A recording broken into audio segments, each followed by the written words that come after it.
We didn't record it one time, and Corey, Never we're again. famous for doing that. Like, no, like Jordan's famous for making buckets. We did this one time, okay?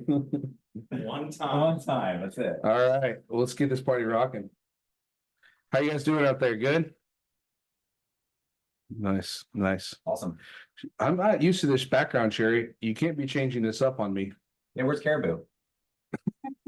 Caribou I'm coffee? headed to Hy-Vee after this. I just haven't made it out of the house yet. Fair enough. Hy-Vee's like the HEB of In Midwest. the Midwest. I Yeah, know. Hy-Vee's like that. It's Like they got the salad bar, they got everything, right? Taking me back. Yeah, and then they got the Starbucks and the big place to meet people, so that's good. In the Northeast, we got Wegmans. Wegmans, yeah. Oh, okay. Yeah. Cool, guys. Well, I appreciate y'all joining us. We are, I'm excited here. We got Austin Palmer. And your company, is it Top SEO? Is that what it is? Top Austin SEO company. I was gonna get it right. Yeah, so I'm excited to dive in with him because we just finished The Art of Discovery, which is out now. So if you guys go into the hub, it is available for you all to take that course. It's the longest course. I didn't realize how long it was. It goes all the way through basically discovery call Mhm. to actually getting your business live, how to get it live, websites, everything. It also has a little bit of marketing stuff in there too, for that, but everything. I mean, I think it's 19 videos, long, so longer than I thought. So when we were editing, it was like, wow, this is way more than I thought. So a lot of content for you guys. Mhm. One of those things in there that we talk about, which is very important, is when you get these appointments, to be prepared to go in there and understand that business. And you are going to look very professional if you have some understanding of digital marketing or digital presence. And so that's why we're bringing in Austin, because I think it's very important to what's that? Hit the event. Oh. Should have Vlad just here and then. Yeah. What's my turn? Let's see. So it's very important that we have a good understanding of kind of their digital presence. And one of those things is there's a lot of resources out there for us to be able to kind of take a look at that digital presence. So when we come up there, it's going to be super professional to be like, hey, listen, I know your business. And they're going to, if you know things about their business that they don't know, Mhm. even more professional and awesome for you guys. And hopefully you secure that listing. So Austin, I appreciate you being here. Thank you for coming to the Legacy Broker Mastermind. And I want to open the floor up to you and tell a little bit about your company, maybe how you got started a little bit, and just tell us why it's so important for businesses to know their digital presence, and especially SEO and things like that. And so just tell us a little bit about your company and everything about that. That'd be great. Yeah. First, nice to meet everybody. Thanks for having me on here. My name's Austin Palmer. I own Top Austin SEO company. I hate the name of my company, but the reason why we did that is because we knew going into starting our business and building our website and all that good stuff, that the URL matters. And so we wanted to make sure that we had the keywords that we were going after for in that URL, as well as the location. So Smart. Smart, very smart. And so that's where Top Austin, Texas SEO company comes into play. So that's how I got started. It's so funny because I was like, I don't like that name, but then you think about it, like, how would I search? I'd be like, if I wanted to put my SEO better, I was in Austin, I'd be like Top SEO Austin. I have a buddy who owns a mortgage company in Florida called the Best Mortgage Company in Florida. And he has the best mortgage company in Florida.com. And it works. Yeah. All right, That's the so thing. that's what you need to switch. Top barbecue. You said best Austin. barbecue in Austin. Yeah. Like that's your name. Yeah. So we may actually change the company name because you can have a URL that's different than your company name, but we're good with it for so far. But my background is not in marketing. I was telling Corey this story, but my background is in sales. And so I sold insurance for a really long time. And then I went on and I started selling software. That's where I started getting a little bit more technical experience in sales. And then the tech bubble burst a couple of years back. And I was one of the thousands of people that got laid off in that market and then started looking for a job in that market. And it was tough. And so I was going through Indeed one day and was just applying to random jobs as an unemployed person does. Yeah. And I came across a really small plumbing company who was looking for a marketing director. I had no experience in marketing, but I had all the experience in sales, so I've always done really good in an interview. And so I was like, I'm gonna apply for it and see what happens. And bada bing, bada boom, I was the marketing director for a small plumbing company. And so really they brought me in for my networking ability to build business contacts. That's where I kind of shined in my previous roles. And I was overseeing a third-party marketing company, and they weren't performing. And every time I would have a conversation with the company, everything was just going over my head because, again, just a sales guy, not a smart guy. Mm-hmm. And so we one day just kind of, I was looking at everything. We're spending all this money doing all this marketing, and we weren't performing, we weren't getting leads in the door. And I had to kind of just do a gut check and say, okay, we need to figure this out. And if I'm overseeing this company, even though they're not a part of this company, I'm responsible for them. And so I don't want to lose my job because I don't know what the heck is going on here. So I literally sat down for 2 months straight on top of doing my normal job and took an SEO certification with Google. And that's where I kind of got the framework of knowledge that I needed to be successful. And then from there, we ended up letting that marketing company go because, again, they're not performing. We're blowing all this money. And I said, well, in theory, I know how to do this. And so I came up with a strategy I thought might work. And lo and behold, it did. The plumbing company took off. And so kind of had other businesses in the area reaching out to me because they saw our success and they wanted to hire me on.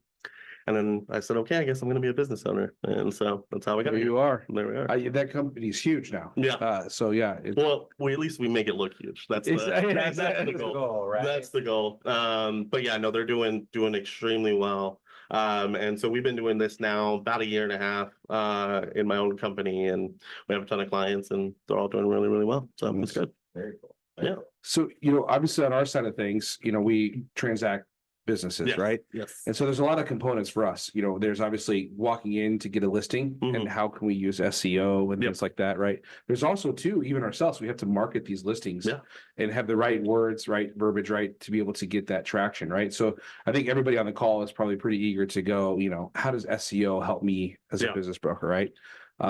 So I'm curious. So we can start with either one, but for me, I think we got to get the listing before we get the actual marketing of our own listing. Does that make sense? So how does SEO work? To give us a little background, what is SEO first of all? How does it work for those that aren't familiar with it?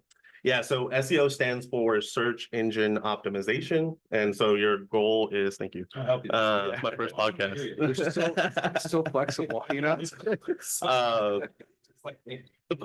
But yeah, it stands for search engine optimization. And so your goal from an SEO perspective is to make sure that when somebody goes on Google, goes on Bing, goes on these search engines that people use, which most of people use Google, but Bing was a thing. yeah, it's still a thing. And it's actually growing. It's growing. It is actually capturing market. Yeah. Yeah, I think it went from the 4% it had to 4.5%. So Google's scared right now. Yeah. Oh, you never know. They're like, we got 89. Yeah. We have a little bit less of a monopoly. Yeah. But yeah, so our goal is when you're optimizing a website is to make sure that the website is structured in a way that clients who would be looking for your services can find it. And Google and any search engine, it's not like there's another person on the other side of it reading every website out there and saying, oh, this is why I need to show this website. It's all a computer. And so what we have to do is make sure that the content is generated so that the algorithm can understand it, but also our consumer can understand it when it gets to them. And that's the tricky part is balancing the two. But yeah, really all it is taking a website, structuring the words and structuring the framework of the website in a way that is consumable to Google and can be presented to a client that will then get them to turn into a lead of some sort, whether that's walking in the door through a restaurant or filling out a form to get more information about your product, whatever that may be. When you went back to this plumbing company, you started and you fired that company, what was their problem with SEO to begin with? Like, what are most small businesses' problems with SEO? Yeah, so unfortunately, in the marketing space, marketing is one of those kind of disciplines within business that you can get away with not doing well for a really, really long time. And the reason for that is because SEO, even if a good company is doing it, takes time to start performing. And so you may not know that you have a bad marketing company until a year into it, if you don't know the signs to look for. And so that's where we were at with that company, is we'd had them for a while. They weren't performing, but it was always this like, yeah, it takes time. And every time they would have a conversation with us, especially me as somebody who doesn't fully at that time didn't fully understand SEO, it's really easy to use all this technical jargon and then makes you sound smart, but then you're really not doing anything on the back end. So there are a lot of marketing companies. I'm not necessarily saying that that's what this company was doing, but there are marketing companies out there that are kind of just living on that monthly revenue that's coming through. They're not putting a ton of work into each of their clients. And they know that they can keep a client for a year and a half before they know anything is up, and then they lose that client. But since then, they've already gained 10 more clients. So it's that type of thing. Kind of cycle. Yeah, exactly. And so it's one of those kind of tricky business models that as a consumer, if you don't know what you're purchasing, it can be really tough. And so when we started this company, it was really important to us that when we talk to businesses and tell them what's going on, that we're meeting with them regularly. We're not only telling them what we're doing, we're also teaching them what we're doing. I'm not going in there with a bunch of technical lingo and talking about backlinks and all these things that they don't understand. I present it in a way that is consumable to them. And I tell them when we mess up. I tell them when things aren't performing as well as we want them to perform. And then I tell them what we're going to do to fix that. And so I think businesses appreciate that transparency. And that was something that was lacking in that situation. Gotcha. Yeah, well said. Yeah, I could tell you, I got a buddy who owns an SEO company that is for moving companies. Yeah, right? yeah. That's all they do, which Yeah. is really crazy. The fact that you could specialize that much. You just can get moving very companies, niche right? now. Yeah. Actually, they say that's actually the best thing to do, right? Yeah, it can be. You're all broad on one thing. You're like, yeah, we help all these, because then once you know that, like, if you're really good at moving companies, like it's rinse and repeat. Yeah. You're going pizza shop, moving company, landscaping company, like they're all kind of different, you know? Yeah, jack of all trades, master of none is the Yeah. phrase there. So yeah, really, you want to be as niche down as you possibly can be. And so for us, for a long time, all we focused on was service-based businesses. And so, but we've learned that our process also works a lot of times with locale businesses. So like spas, restaurants, that type of thing. And so we've started to branch out those, but we're very, very particular with the clients that we bring on. Because the last thing I want to do is also the thing to know about marketing is you can have all the best intention in the world, you can have the best strategy in the world, and it's still not going to work 100% of the time. And so we want to be very careful about going to a client and bringing them in-house, and we not have a pathway for success for them. And so we kind of will bring on a client, we'll test, do all the things we know how to do, and then once we have success with that client, then we'll start branching out to similar clients, if you will. Gotcha. Yeah. Question about that. So when you go into kind of a new, would you call it a niche or like a new division or okay. Yeah. So when you start moving that direction, like especially I think for all of us as we're talking about these different types of businesses, like what's the right way to advise the owner of that business? I hope this question is making sense, but let me give you an example. I'm thinking, okay, you have these different verticals you serve, these different niches you serve. And now I'm talking to a business that I'm thinking about trying to get them to list. Let's say that business is a totally obscure business outside of your niche. What's the right way to have that conversation and maybe facilitate an introduction to somebody like yourself?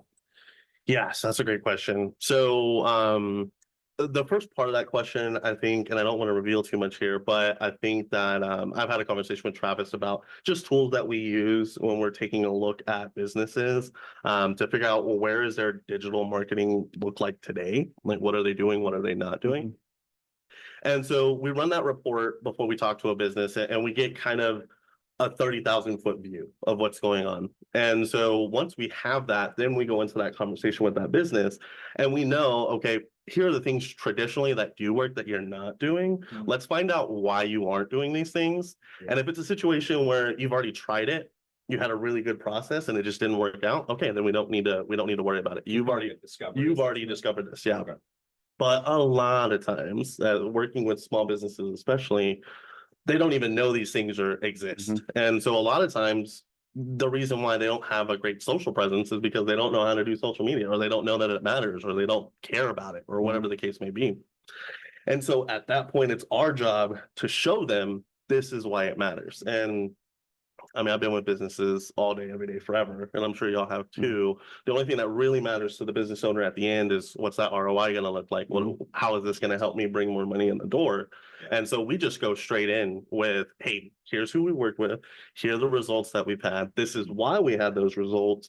And that's kind of how it worked out there. And so from a listing perspective, and I know Travis had mentioned earlier, how do we take some of this conversations into those listing conversations? Yeah. And I think just showing up with a report talking about, hey, this is what your digital presence looks like, and showing all the areas that they have for improvement. I think just that one thing alone is going to get you to seem like the expert. Yeah. And then start to have those conversations. And I think that like really adds value. Yeah, sure. So like if I'm approaching you and I want to sell your business for you and I bring that value, like that makes so much sense. Yep, absolutely. As opposed to, you know, like, hey, you should sell your business and here's how that would work. I don't know. It just kind of seems like this is like a really nice carrot. Yeah, I agree, because and you could also simply say that, look, I have, you know, worked with potential buyers that are really interested in flipping businesses with digital technology. They're a solid business, been in business for 15 years, and they're ready to take it to that next level by investing in things like this. Yes. So could it be possibly a way to find listings too? You know, can we go to these SEO websites to see who's ranked low, to see, because they could obviously be a struggling business, right? That we could go in there and That's great. help them. You know, so is that, are we able to We're reveal turning this? into marketing. now. Yeah. Yes, I love this. Let's go. You're talking my language. We're getting too far away from sales here.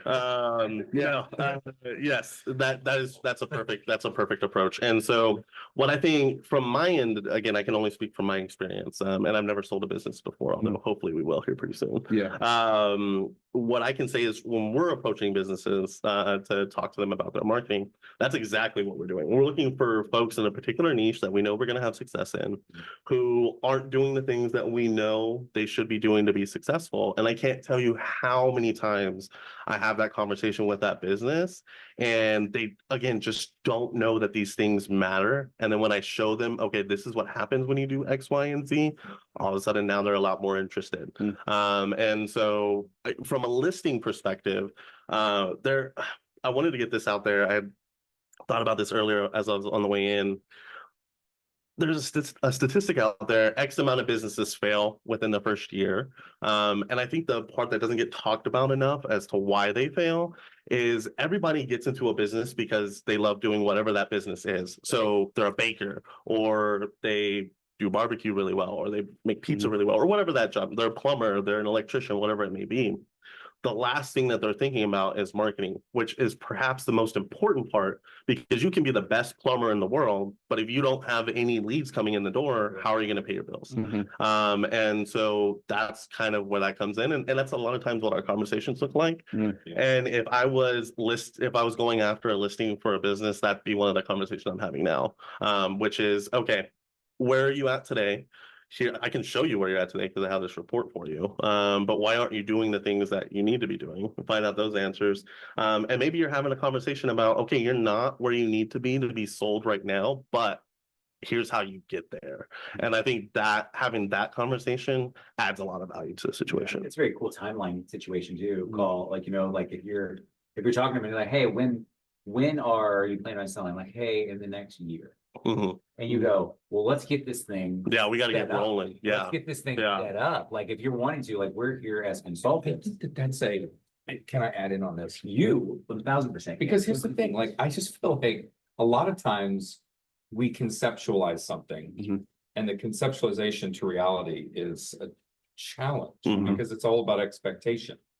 So like, I've been thinking a lot, just because I'm talking to you guys so much, I've been thinking about, what am I gonna do to make my business sellable? I don't know if I want to. I love what I do. That's the answer. You go build it, sell it. But if I build it to sell it and like have the ability to do it, like, because I can, that's awesome. So like, just an example of my business, I run a mortgage and capital business, right? So if you sell a mortgage company or you sell a capital raising company of some sort, you're typically getting a 1x valuation because you're so transactional, like you're done.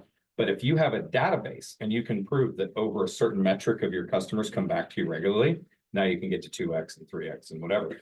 So that's something that I'm looking at is like, okay, if my target is 5 years out, how do I get to this point where I can get maybe a 3x on the sale of my business? And I think that's a great conversation with these business owners, is to say, what can you do over the next 90 days, over the next 6 months, over the next year, whatever, to really make your business more valuable, more saleable, more bankable. Mhm. Like Mhm. that, to me, that's very important. So this is a Yeah, absolutely. And how you Part of the list, sale how you actually conversation. end up listing it too. You could say these are areas of opportunities that you can improve if you buy this business.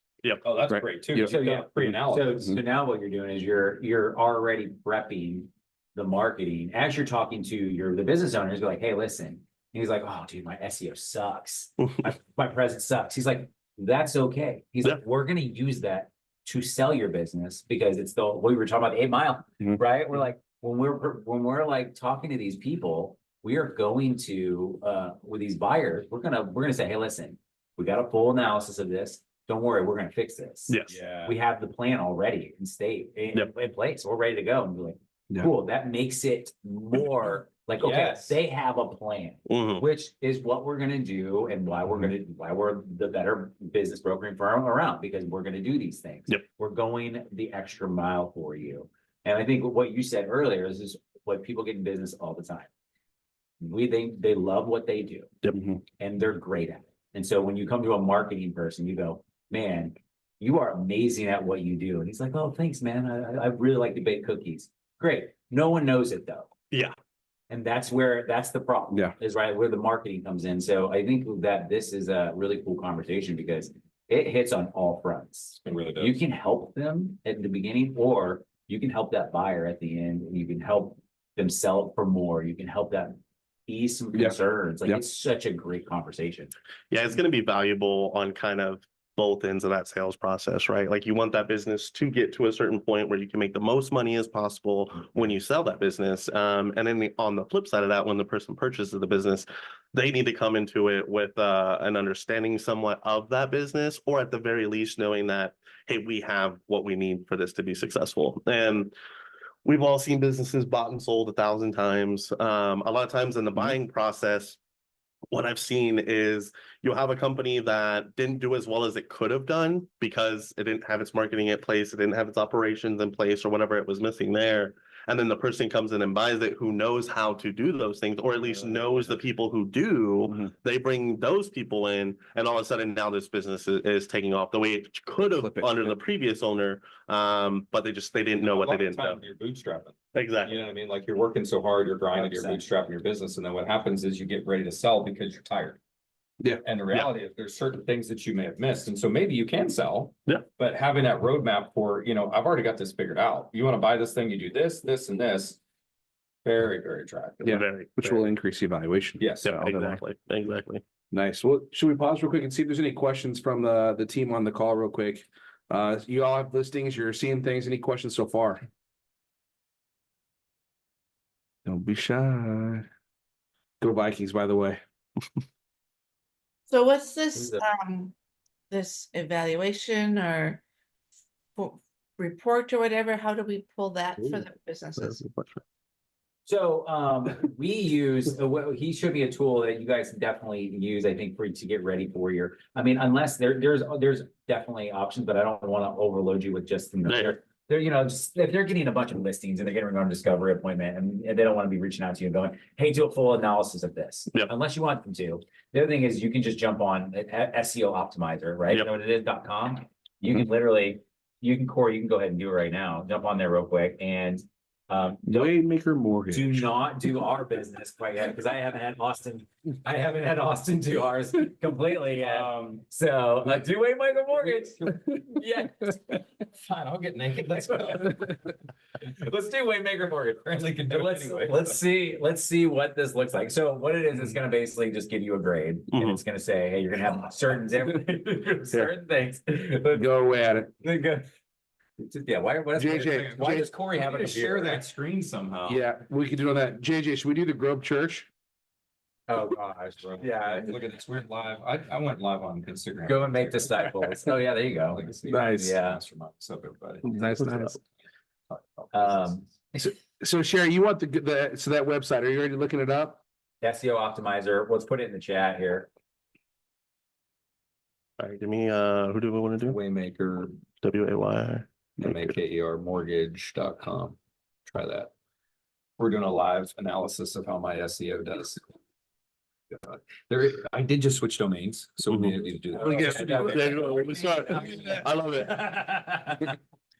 Hey, just in case this does look bad, I did this like 2 days ago, so. So I must not have typed it in right. SEOoptimizer.com. Right, it's SEOoptimer.com, so. Optimer. Yeah. Oh, okay. So it's SEOPTIMER.com. Okay. What's your company again, also? Top Austin SEO company. That's your company. Oh, I got a C plus. That's terrible. As better as I did That's most of the about- time in that's about math, like my high so. school math grades for sure. Keep it So- consistent. Keep it consistent. Now, I am curious though to try the other website, just not making excuses, I promise. I'm just curious. Yeah, I might. There we go. So links are a D, usability is a B. That one, yep. Performance is an A though, guys. There we go. All right, I'm adding this to check. Are you sharing that screen? No, no. No, okay. Am I But sharing? we are gonna share No. it so they can. Yeah, see. Yeah, throw his website on there if you can share it, and then they can. Share see. the Optimer, All right, so. Oh, I Hard to see. do it I on see my what left you're doing. You're doing hand, a lot bro. of things here, man. Dude, it's hard to do with my left I hand. would help you, but I'm holding. I need to, my- like- My phone. Okay. Oh, you already did it. Okay, all right, sure, put it up there. Okay, so I was Share. pointless. Thank you, shared. Share the one Share that one right there. Boom. Lindera did it. below it. The one below it. There you go. All right, here we go. We're sharing some screens here, guys. Now, do waymaker.us.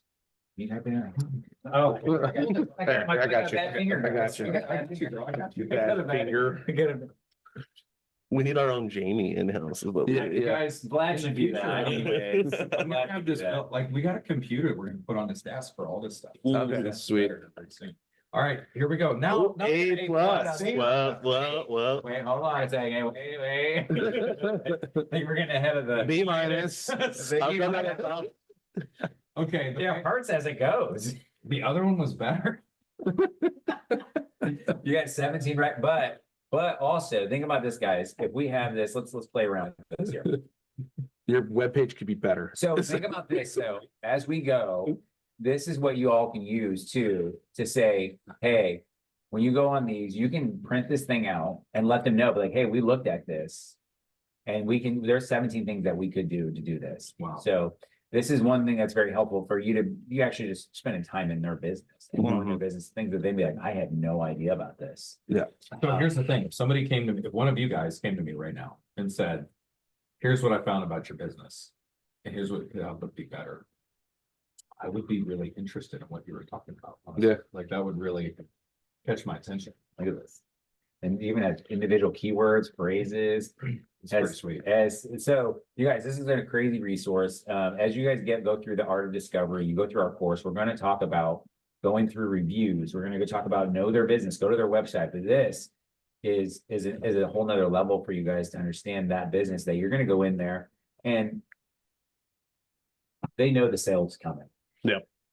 They know the sales coming, right? They don't know this is coming. They know that they're gonna be like, why don't you use us? Mhm. Why don't you use that? Okay, we can sell your business. People are like, hey, listen, no, I'm here to help your business. Like, let me jump in my phone booth. Hold on, I'll be right back.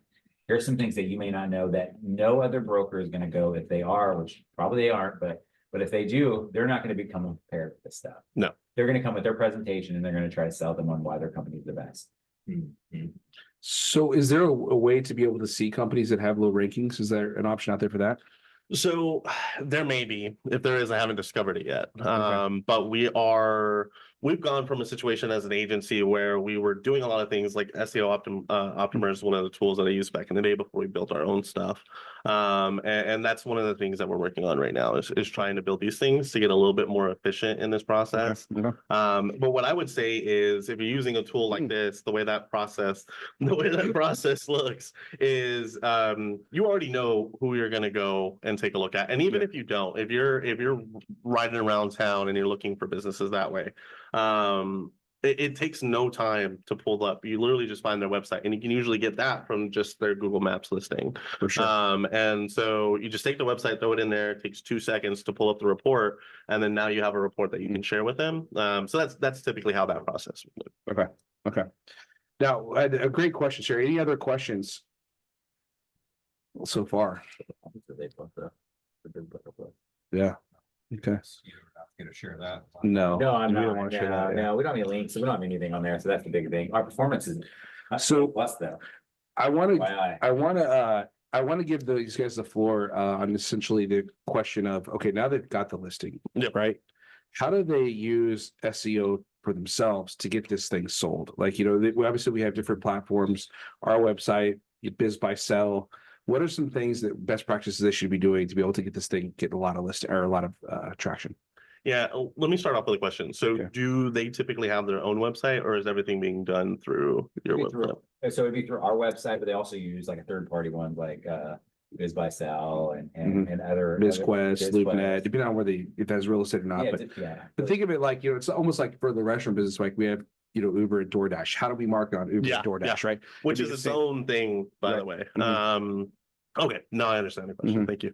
So what I would say is most everything that happens on the internet right now, so like especially if it's like a broker website or something like a Zillow or like those types of websites where you have listings, they're all using some sort of SEO process to get those properties shown. And you have situations where like it's also pay to play, where like we'll show your listing at the top if you pay X amount of money. So you have those situations too. But a couple of things I would point out when you're doing these things is make sure that you're being as descriptive as you can without being overwhelming. You don't want to tell the 15-year story of this business every Monday through Friday for the last 15 years. Yeah. But you want to talk about what the business is, what it does, why it's important for it to exist, and all the problems it solves, that type of thing. And then there are little things too that you can do within just how you set the title for that listing and things like that can all play a role in that. Your situation is a little unique because y'all have the website that is hosting the business, but if you're on these other platforms as well, that might be something kind of worth looking into for that. So I'll give you some examples. Boba Bubble Tea and Coffee Store for sale. Then there's another heading, Proven Garage Flooring Franchise for sale. Perfect. Or we could go to, hold on a second here. Here's some of our listings. Charming Covered Wagon Soda, or Turnkey Car Detailing. What is there? Are these, turnkey opportunity? There's turnkey, right? Yeah. Do we go straight to the point? Seafood restaurant asset sale. Yep.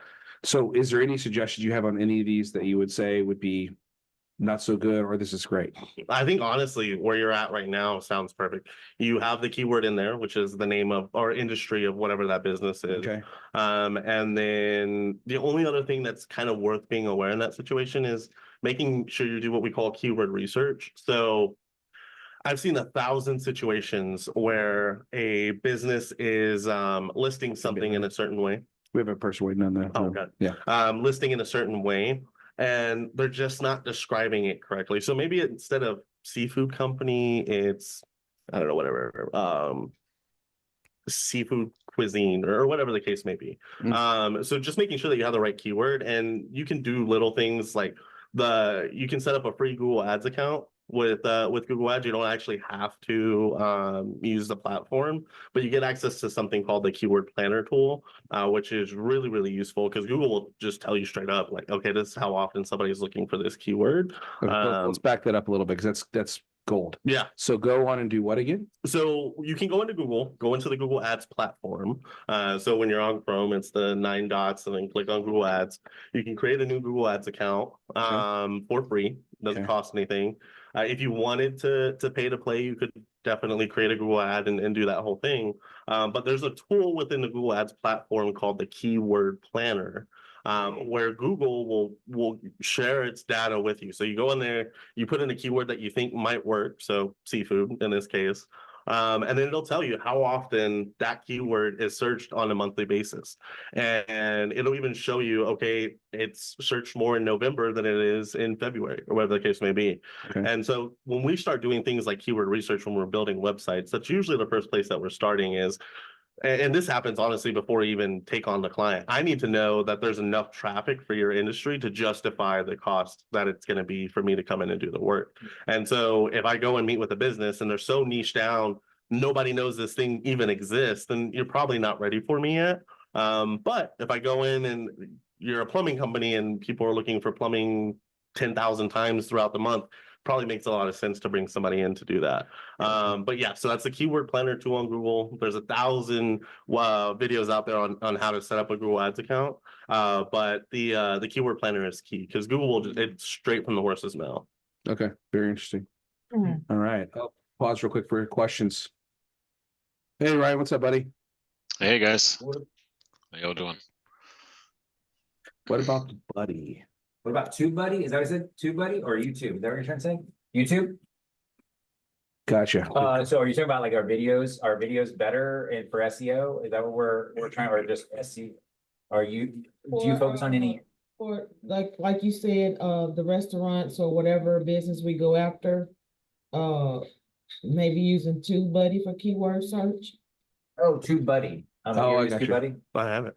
Interesting. Okay, it's new. Okay, TubeBuddy. I'm gonna take a look at it. Yeah, Two right now. TubeBuddy. TubeBuddy. TubeBuddy. Okay. TubeBuddy. It's interesting because there's so many of these key things out there that you can even drop your listing, headline in. Yeah. Yeah. And just simply say, is this word even searched? Oh, yeah. This, It'd be interesting to do. or we could develop one. Yeah, the world of AI, right? There you go. Yeah, There you go. SEO, mix it together. What do you got? You got a new company. So we've gone over, just as you're pulling this up, we've gone over the fact of, really what SEO is, the background of it, how important it is to be able to know essentially what this is. Because especially when you get into portfolio buyers, Yeah. they are definitely going to look into digital background, Yeah, right? for sure. We can use this to sell and to list, Yep. right? By walking in with different things. Are there any other key things that, you would do as a company from an SEO standpoint to, like, we can help you grow 5X by this, or something that would help them really go, hey, if you were invested in this, or you knew more about this, it would help you with this type of thing? Yeah. So honestly, especially if you're in a situation, I mean, a lot of times it's small businesses that run into this situation. But even kind of slightly larger businesses too, a lot of times struggle with this. And that's just simply either one, having a website. There's a ton of companies out there that don't have a website, so they're not even trying to participate in the system yet. Or two, they have a website and it's just not what it needs to be. And I can't tell you how many times we've met with clients, brought them on board, fixed a couple of things that really didn't take all that long for us to do. We just knew how to do it. Mhm. And then all of a sudden the next month we're sitting across from the client. They're like, I have leads coming in the door that I wasn't prepared for. And now they're on the back end starting to hire staff and all that stuff. Right. Okay. And so it's hard to explain verbally, but there's so many things out there that are like best practices that people aren't doing, that just simply starting to do those things will start to generate revenue for you. Interesting. Yeah. Okay. Interesting. And a lot of times that report that we just showed, it's going to tell you everything. It's going to be a matter of, do you understand what you're looking at? And if you don't, are you willing to go and figure it out? Okay. Good stuff. Yeah, Almost lost my mic. almost lost the mic. All good. Nice. Well, this is that part to the end of the call. We start, we'll go to some business transactions, right? We bring up the stuff, we get down to the details. Obviously, SEO could be part of that, right? Yeah. We also have Scotty here to talk about, getting the money, right? Got to have the money, money, right? So let's turn the mic over to you guys. Any transactions, what you need help with, we'll brainstorm as a team together, figure out what we can do to close this. Or maybe you don't have a listing yet, but you're getting some bites on possibly getting one. So I'd love to chat with you guys. Let's get down to Or if business you have now. questions for Scotty about any financing things that you might deal with, he's here. Yeah. And to talk about all your guys' deals. Yeah. I think you need. Where are we at? Let's get something going here. Yeah, so I'm All just right, great. curious in general, when we have like one of my I did the optimizer or whatever optimer on both of the businesses that I have listed right now, and one of them did okay, like the usability of it was actually pretty effective. They got an A rating, but there was definitely some really bad ones. And then my my other one's is an F. It's just horrible, which I already knew in advance. So like in those situations, one of my selling points to potential buyers is like, hey, like here's a really clear opportunity for you to add value. So how do we balance that? Like, hey, we can talk to the current owner to change things, because then that's less work that a buyer has to come in and do and whatnot. What's the balance in the pros and cons versus those two different things? A great question. It's a really good question. I think that you have a couple parts of that. I would say if you have a buyer that is, maybe they're going to change the name. We don't know. Like I think it would be more investigation to that, because you can see how you could have better conversion depending on whatever business it is, right? It could be, if it's a landscaping company, pizza company, whatever it is, right? You see, you can get more sales and they can say, oh, that's really good. But you'd be like, hey, well, what are your intentions when you take over? Are you wanting to keep the name? Have you thought about updating the website? Because it's kind of like this is in real estate. I always tell people, hey, just pay money. Like if you find something wrong with the house, let the seller pay the money so you can fix it. I would never say, hey, listen, they go, oh, the carpet's bad, have them replace it. Well, they're just gonna get whatever carpet they want, how they want it to look. Yeah. Don't you want it to look how you want it to look? So then you can start talking about their vision. Like, hey, what do you envision in this? And then what it does is you're creating a story now and you're putting that in their head of like, yeah, what would my vision look like? What would I want my website to be? I got an idea that just been, so instead you could also say, hey, with this purchase, you will get a 6-month subscription to work with you to turn your website into what you want it to be or to improve it. They do that in real estate, right? We'll throw in a contract for fixing the carpet, right? Yeah. You could, JJ, you could definitely say, hey, we know this website's bad. So we're gonna throw in a $10,000 worth of package that allows you to fix this website when you get in. Great for like when you're under contract, and you can be like, hey, listen, we're gonna do this. We'll negotiate this in there, right? So now you're being like, hey, we're negotiating. That's a good idea, man. That's a good. I only have one. Like I said, that's it. Yeah, So 1 a month. you guys don't need to come back for the next 3 weeks because Corey's got nothing. Yeah, I don't need to be here. No, it's a great. I mean, you can use these in like the buy, the sell, and when you're under contract to be able to say, hey, we can, because every seller bet, oh yeah, part of the negotiation, oh, they want $10,000 to work. Oh, I can totally do that. We're selling the business for 500,000. Yeah, that makes sense. I wish I would have thought of that. Yeah. And you'll be surprised how many times you're gonna have that conversation, and that's exactly what I wish I would have thought about that. Yeah. And if they would have just took that cold call from me that day, they would have thought of it. What do you guys think? Any thoughts on it at all? I think Scotty's loving this. He's like, I think It's fun. Yeah. This is what I really love, the creativity of this stuff, Yeah. because on the financing end, it's always creative. JJ and I had a great conversation the other day, by the way. Thank you for your time, JJ. I enjoyed that. You pulled some stuff out of me that I thought about maybe sharing here. And one of the things that we talked about was getting a business ready. Sorry, I'm not in the frame. Yeah, there you are. Yeah. Kind of getting the business ready to sell and making it more attractive from a lending perspective. So a really solid business plan and transition plan is huge. Huge. So this just adds to that. And like what JJ and I were talking about specifically with staffing. So if you have a business for sale and that business is owner operated, and now you're going to sell that business and you're going to make it non-owner operated. So it's going to be purchased by somebody who's going to be an absentee owner. That's a huge transition. Yeah. Or if somebody who wants to come in and be an owner operator doesn't have any experience in said field, it's another huge transition. So it's looked at differently for financing. So a few of the things you could put in place, things like, how is the marketing going to become even better? How is the sales going to become even better? Are we looking at maybe putting somebody like an operations manager in place before the sale with a contract for 2 years? Yeah. So we make it more attractive for underwriting. You do a few of those things, now you're adding so much value to your listing. Yeah. And you're able to up your valuation. Yep.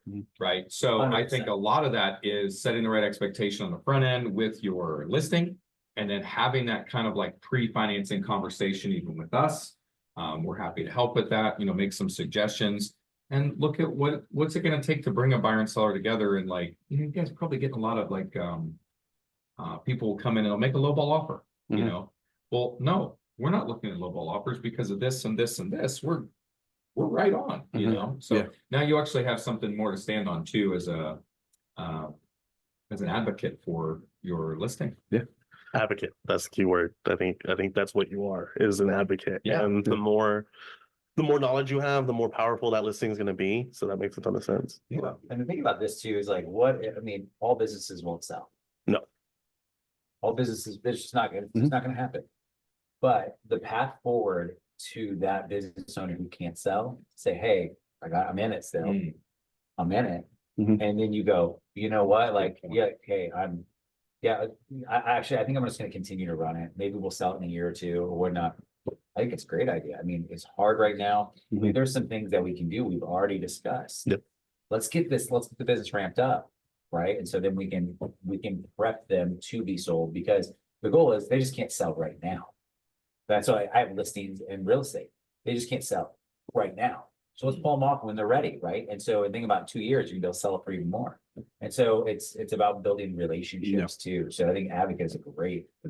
Well, and that's what we do in the financing business, right? Like we build an advocacy. We build a profile and we build the strengths and the weaknesses. So we know how to circumvent the weaknesses and we know how to highlight the strengths. Yes, for sure. And all of this that we've been talking about today is how you build that. For sure. It definitely takes. Well, the classic question, why sell with you? Now you have a complete loaded, weapon to say, hey, look, because we don't just sell your business. We look at your SEOs, we look at your optimization, we look at ways to get creative financing. This is where usually deals fall apart because we don't have certain positions in the company that are needed to get financed. We're not just looking at selling your business. We're looking at, the whole drive of this thing. So for me, it's a great arsenal of items. So great question, AJ. Moving to the next. We got a deal. I know, Ryan, you're on the finish line of one and we're lacking some financing. Do you want to go over that one?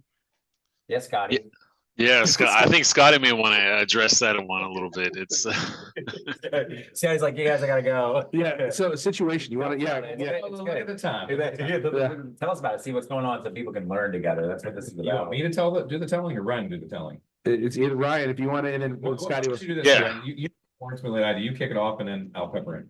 Yeah, so all right, guys. So as many of you know, I've had this car wash for quite some time alongside with Corey, and recently just took it over.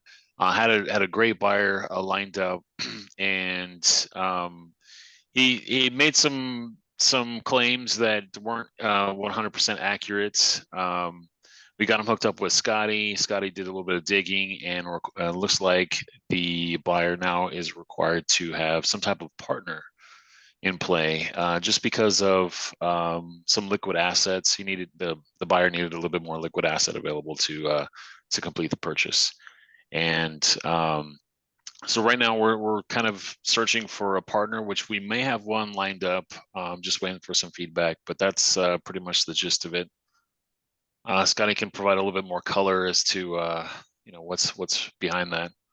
It was an interesting one because on the very front end, what was communicated was, I have assets, I have the ability to do this, right? And we had him fill out a form and the form says something that he can't prove. So what it comes down to is our first step is always to have them fill out a standard SBA form. Doesn't mean that they're going to do an SBA loan. It's just the most thorough way that we can get information from them. But guys, I hate to say this, but it's a common old school real estate term. I'm about to say, Buyers are liars. buyers are liars. And here's the truth. I've been doing this a long time.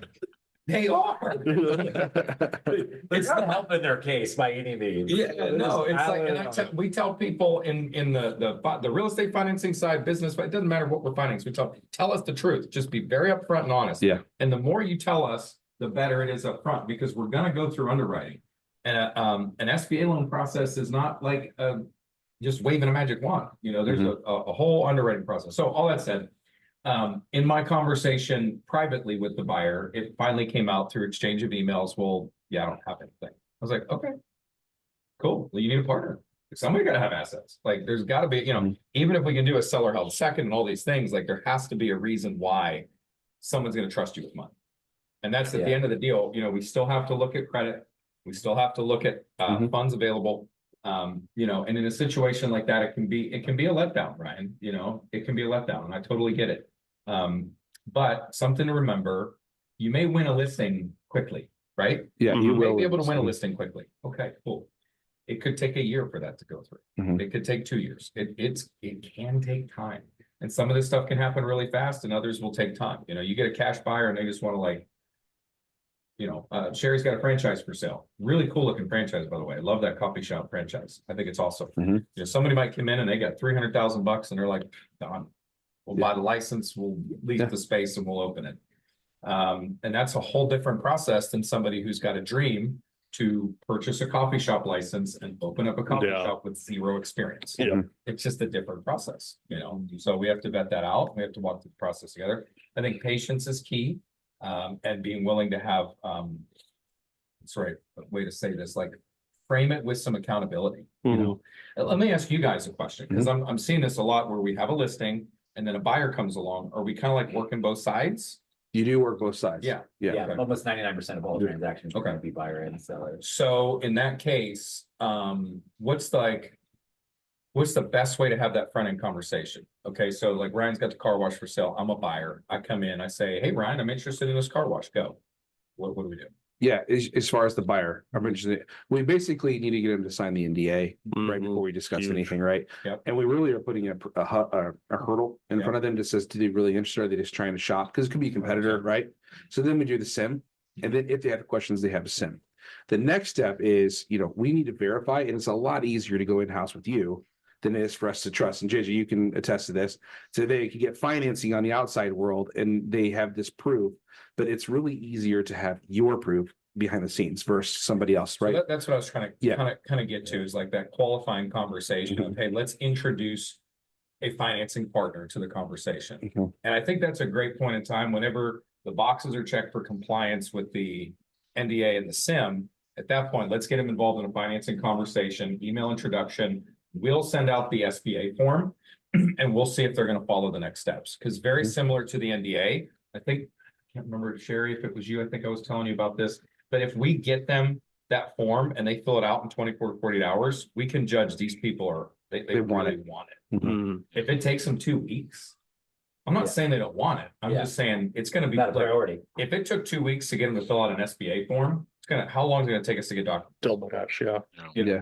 So those are just some clues, in our residential mortgage business. We have a lot of people buy houses. We have that thing humming and drumming. There are 3 very clear markers. If they won't let us pull credit, first, if they won't fill out an application, second, if they won't let us pull credit, third, if they won't give me a bank statement, I tell the real estate agent, I'm sorry, this person doesn't want to buy. Yep. There's something wrong. There's a roadblock. Yeah. Let's find a roadblock. Let's crush the roadblock and help them move forward. So I'm not telling you to throw the baby out with the bathwater. What I'm saying is let's use these things as a way to say, okay, we have a problem. And then we can have an honest conversation. Travis, what's holding you back? What's making you feel like you don't want to get that form filled out? What are you afraid of? We'll walk through it together. Yeah. It's just having. Well said. You're like, you have to let them It's a know that great you word. are it. Love it. Is that your word or my word? I'll take credit. Okay. Yeah, I'll take SEO over here, yeah. Another thing we talk about a lot in my business is get them on the same side of the table as you. Mm. So like y'all bought a car, right? Everybody bought a car? Mhm. Who loves buying a car? I hate it. Who thinks it's the most fun thing on the planet? Have you ever seen a salesman walk around the other side of their desk in the No, car buying process? I wish it even have desk. I do too. Yeah. But it happened to me one time. One time, this guy stood up Mhm. and he walked around and he kind of sat just like here, I'm sitting here, and he kind of like leaned in right here. And he just was like, hey man, I want to help you make this work. Like, what's that look like to you? And I was like, you selling me a car? You Yeah. want to have a consultative conversation? I'm like, bring the enemy that's your manager over here. But the reality is when he came around to my side of the table, I felt goosebumps. I was like, Mhm. he might care. Yeah. It was just a different experience. And I did buy the car and I got a good deal. I had a similar experience when I met Travis for the first time. So I came to your side of the table. no, but I got I was goosebumps. like, I'm like, that'd be weird at a coffee shop. He's like, what are you doing? People feel like I am your advocate. I'm here to help you. I'm here to make this work for you. Yeah. And it's a big shift. Yeah. So what is It's in Ryan? business So- brokering for sure. I'll say that much. Yeah. That doesn't happen. No. Yeah, right. Go ahead, buddy. Yeah, so I guess where's the line of caring and being rude, right? So when I'm vetting a buyer, right? For instance, this specific one, the car wash, like we went over this, like, yeah, I got 40K down, no problem. Do I say, okay, show me a bank statement, or should I give that over to Scotty? I think the quicker you get to Scotty, The better. because what it is like, Scotty he'll be the forensics, if you would. Yeah. Right? Like you're asking the questions, the detective, but the blood, though, he's gonna check out the blood stains and he's gonna compare them and he's gonna be like, hey, Ryan, what he's saying to you doesn't match. Right? And so I think the quicker you can get it to Scotty, let him take care of I wouldn't want to say dirty work, but truly, It is the dirty work. it's the And dirty no, work. I agree with that because it's an interesting thing. People will start to, like, I earned his trust over 6 or 7 emails and he Yeah. finally revealed the truth. Yeah. And it was just ping pong back and forth and asking simple. I knew what I was getting at. I knew what we were digging into, and I kind of had a feeling of what we were going to uncover. But the reality is, it took 6 or 7 email interactions, and now he sees me like I took you off the chain, and I said it's just me and you. I need to dig deeper into these couple of things. What can you provide to help us understand this? And he, finally told me. Which is, by the way, real quick, then I'm going to interrupt, but that's crucial that you took him off the email because you represent the buyer as well, or the seller as well. Yeah. So it's an embarrassing moment to know I don't have the cash. Yes. So anyway, back to you. Sorry. Yeah, and it's never a no, it's always a how. That's the way I operate my business. That's how I've done it for 20 years. And anything that I'm representing somebody to finance on, again, advocacy matters. So I tell them it's not a no, it's a how. So here's the how. You got to find a partner, but we can help you through that, if a family member wants to make a cash infusion or investment. Like the thing with business financing is it is still a little wild west. Like if this guy all of a sudden shows up, he's got 50 grand in a bank account. I don't care where it came from. I just care that it's there. Yeah. So it's very different than, like Where it came from. exactly. Yeah. Yeah, that's not happening in residential. Apparently we don't care about money laundering. So I got a question. So how does Ryan push this through, in your opinion, and you jump into in your guys' With this particular buyer. Yeah, or just any situation like this. So I think now that you know what you know, Ryan, so let me ask you this, what have you done so far since that discovery? Like, what's your conversation been with him so far? With him so far is just getting all the paperwork completed, pushing him, following up. Now that we have introduced a partner or a potential partner, I'm like, hey, how's that discussion going? When can we get this done? Sort of like that. Yeah. Yeah, so I think you're doing the right thing. I think something that I was really processing that as well, because I want to help you guys to convert and to be able to, once we discover something, it's kind of like, how do we then guide them through it? And I think jumping on a conference call would be a good next step for you and I with him once the partner's identified. So once we have an idea, okay, we've got somebody who's got cash, let's have a very upfront and very kind of like cards on the table conversation, which I can facilitate. And now I can tell them, hey, we got to put our cards on the table. We got to see everything. Basically, I need to see you naked. I know that sucks, but that's just kind of part of the deal. And once we get through that awkward moment, that person, that buyer is going to feel you have a sigh of relief, honestly. Yeah. So once we get them through that point and we say, hey, it's not a no, it's a how. Let's find the how together. So sometimes that takes a process. The only other thing I would say is when you have a new buyer approach you, let's probably get in a habit of introduction to financing. And that conversation looks something like, hey, have you had a financial consultation in regards to purchasing a business? Have you had a financial consultation in regards to purchasing a business? It's much better than are you pre-approved? It's much better than who's your bank? It's, those questions are actually invasive.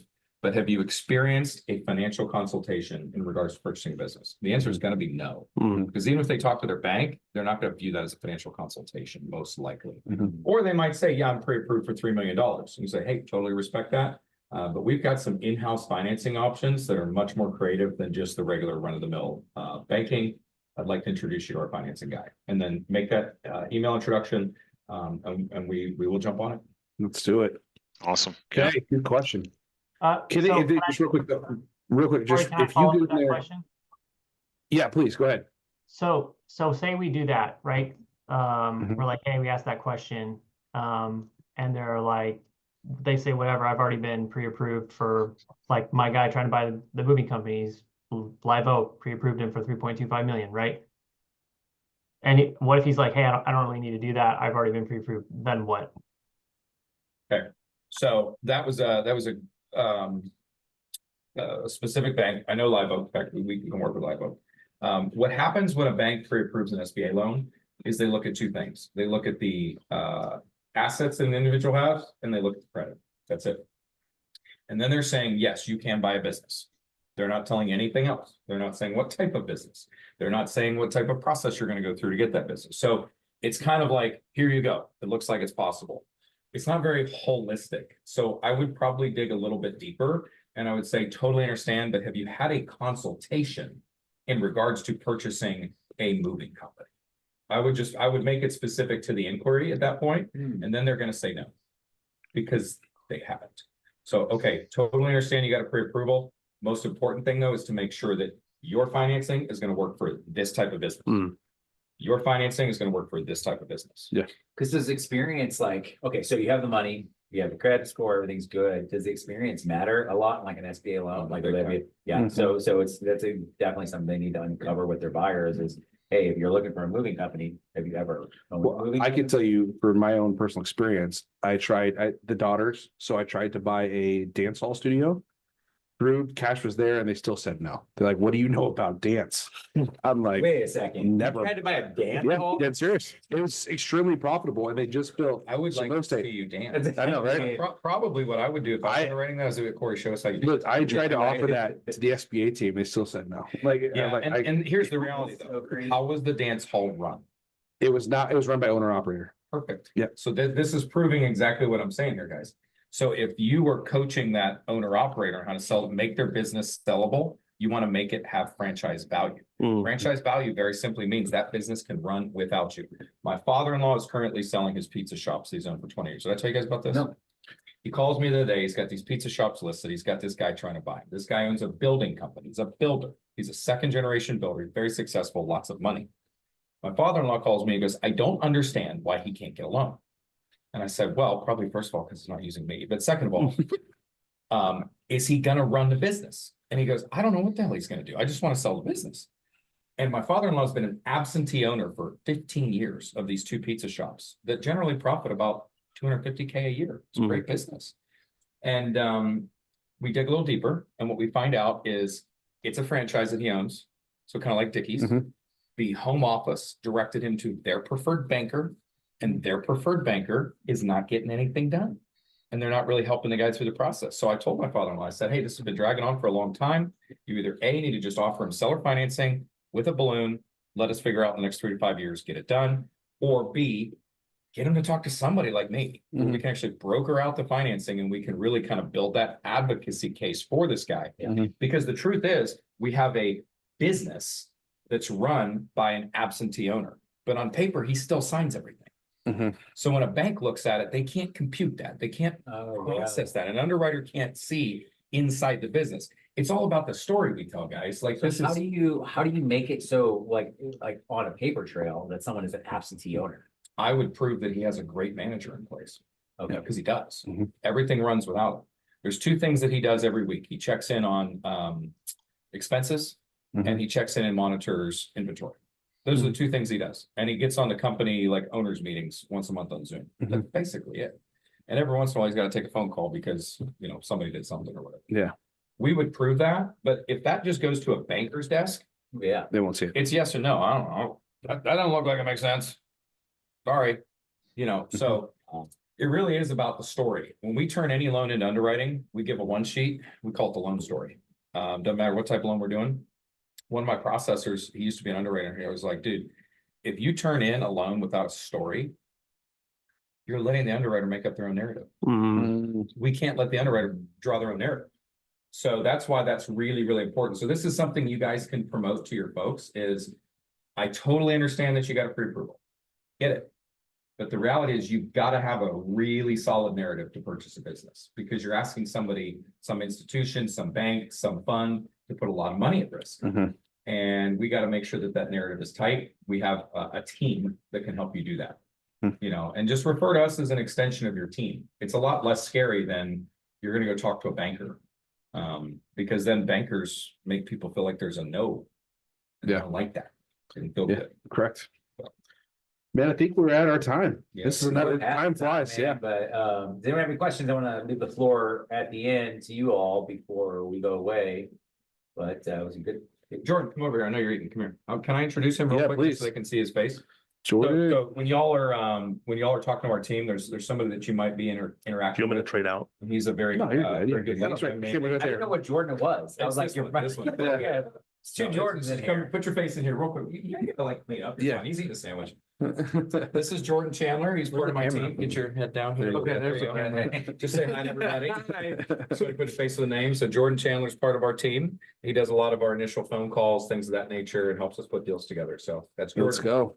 All Yeah, right. you guys got a huge team behind you, and I hope you guys see the power of of this mastermind. You guys are learning at a rapid pace, and that's the goal, that we're learning through. 100%. We're learning collectively, and we're also thinking outside the box. That's our goal, is to think outside the box in this, because what we're doing right here, this is not done in business brokering. This is not done in this whole industry, of having this collaborated effort to think, you know, deeper and actually be advocates for these businesses. So word of the day. Word of the day. That baby out of the bathwater, it keeps And flying around. I don't know why, I told you. So I want to leave you guys with one thing. Does anybody know who Alex Formosi is? Oh, yeah. Alex Formosi wrote this book, $100 million Leads. He says your offer should be so compelling and so valuable, people feel stupid to say no. And that's the thing we want to do. We want to make an offer that's so valuable, so compelling that people feel stupid to say no, because that's going to get us more yeses. If you say no, does that make you feel stupid? I mean, Oh. I'm going to fly to Vegas and ask Alex. that's book 2. Yeah, I'm with you too. Yeah. Definitely. All Well, right. Well, thank you guys for everything. All right, as always. guys. Take care, everybody. we'll see you guys next week. Thanks, guys. Talk to you. Thanks, Austin.